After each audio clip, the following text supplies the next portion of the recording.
Hey guys, it's Ronish, and in this video, we're going to talk about how you can create an amazing email format that is highly engaging and highly converting.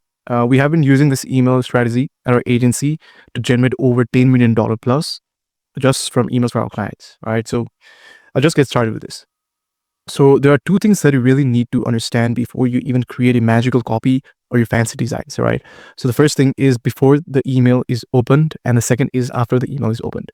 Right. Again, so let's say that you have designed an amazing email campaign or email overall, and but your email like subject line and preview text is shitty, right?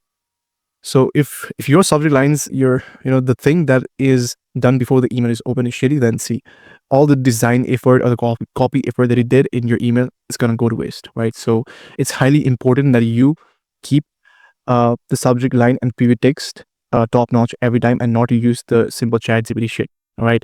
So the few things that you really need to understand here, right? So a lot of brands in still in 2025, they have been like sending this generic subject lines every time. All right. So whenever I open my emails in holidays like Christmas or let's say President Day, right?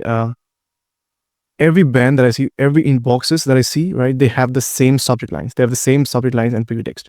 Now, instead of opening those emails, I'm just gonna, see like scroll, like, which one is a bit more unique and not generic. It's the mind game, all right.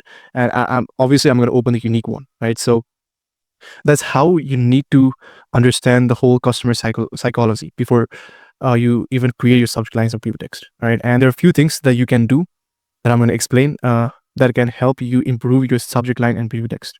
All right. So here are the few checklists that we tell to our copywriters before, like finalizing the overall subject lines and preview text. So the first thing is it should be less than 6 words. Or your subject lines has to be less than 6 words, and and it should avoid spam triggering words. All right. It should avoid spam triggering words like money, free, guaranteed, right? Like these kind of words are very um triggering to the email service providers, and it's just gonna fuck up your whole deliverability thing, right? So, and the third thing here is um it needs to be very hooked. All right. And the fourth thing is it should sound mysterious. I know it's crazy, but this is what we do at our agency. It has to sound mysterious. If it's not something mysterious, then it's not, fully done.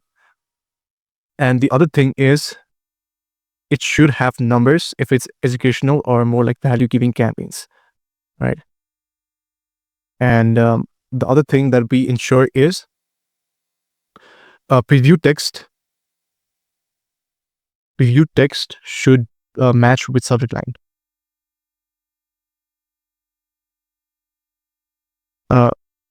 Just gonna do this.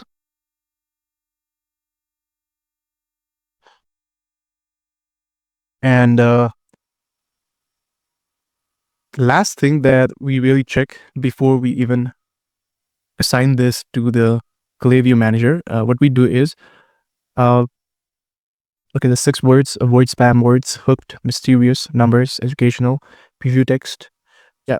And finally, we check it in a site called Subject Line Tester, which is created by Omnisend. You can find it on Google.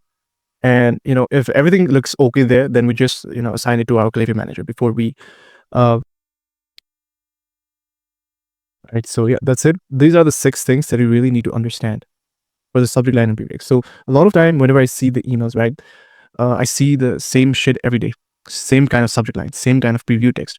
So, for example, a very good example of preview text here would be, so it has to be less than 6 words, avoiding the spam words, right? Let's say hooked and mysterious. So this mysterious thing is something that I really love, right? So your subject line can sound like, let's say, five things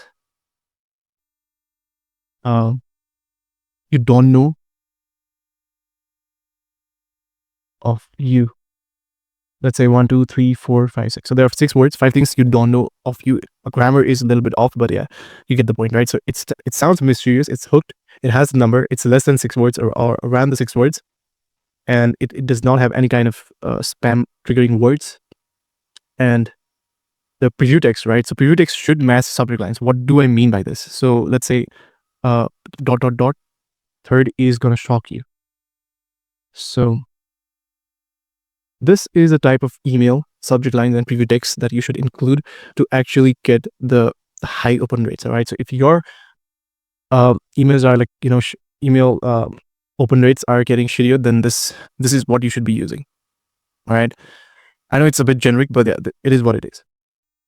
So, and the third thing before the email is open is the sender's name. So a lot of time, a lot of stores are using, emails like support@brandname.com, right? Or let's say send@brandname.com. So instead of using this, what you can do is you can use the actual names, right? Maybe David, or maybe let's say, or anything, right? You get the point. So yeah, this is what you should be using for the sender's name, and not the generic names like support as sent, right? So this was the whole thing for before the email is opened. So now let's get to the main point after the email is opened. So there are a few things that you really need to understand, right? Which is header, above the fold, body section, the CTA, and the footer, right? So for the header, you need to ensure that a logo is at the top left equals to trust icon, or it can be in the middle too. There's no problem with that.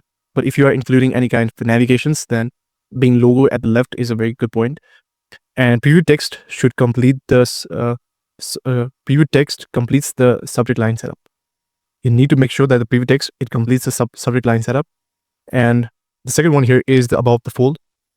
So what does above the fold really mean, right? So a lot of people don't actually understand this whole concept of above the fold. So basically it means that whenever someone opens your email, the first section that they see, the hero section, right? Before any kind of body section or anything, they see this whole hero section. That is called above the fold, all right? Before any kind of images, your header, your body, your CTA, it has to be on top, so that people see the CTA and the whole content right after they open the email. And there's high chances of people clicking the CTA, because most of them don't even go down, scroll down towards, right? So it's important that you are following the above the fold concept. So the thing here is you need to include your title, your subheader, right? Your CTA, your product or UGC or image recommended, right? So it's important that you use whatever the context of your email is. Maybe it's a, let's say, product drop campaign, right? It's important that the title is visible clearly. The subtitle is visible very clearly.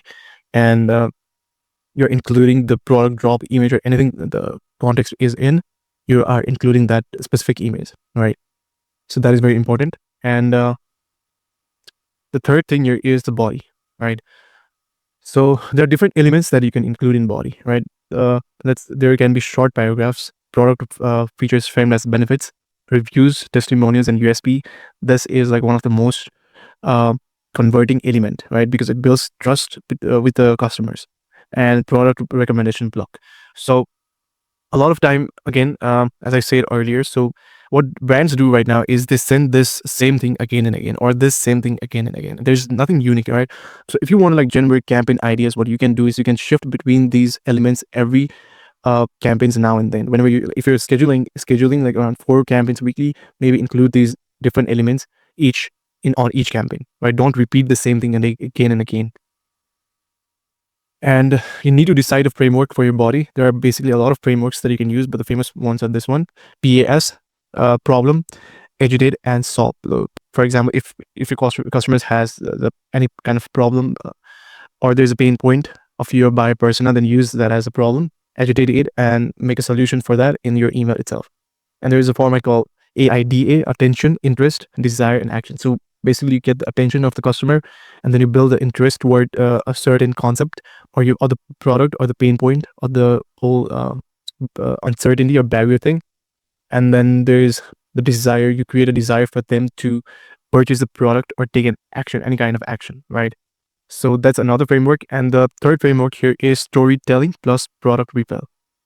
So basically you add a story of a customer, right? Create a story of your customer and you explain it in the whole email, and then you reveal the product, right? How the customer's problem was solved, or how it helped the customer with this specific product. So this is how you can actually improve the whole body framework of your email campaigns. All right, don't be generic. Use different methods every time. Test, which works for your specific buyer persona group, right? And the fourth thing here is a CTA. Always have a problem solution CTA sentence plus CTA button at the end of the email. So it should be end of the section. So whenever you're creating campaigns, make sure that each section of your email, above the mid section, maybe there's another section below the mid, right? You need to make sure that every section has a CTA that sounds different, obviously, and it should be something of action taking. All right, don't be generic with it. And the fifth thing is the footer. So footer is where people normally don't go till the end, but if they go, then this is what actually builds trust. So you can include the brand info over there, right? Again, the attention, interest, desire, action can be in the footer too. Storytelling, product reveal, and the other things that you can include is the guarantees that the store provides, right? That the brand is providing all the guarantees, right? So if you follow this whole email format step, I know it's generic, but it is what it is. This works like a charm, and it has helped us generate huge amount of revenue just from emails. So yeah, that's it for this video. If you have any questions, then you can drop a comment down below, and I'll be replying you to it. Thank you.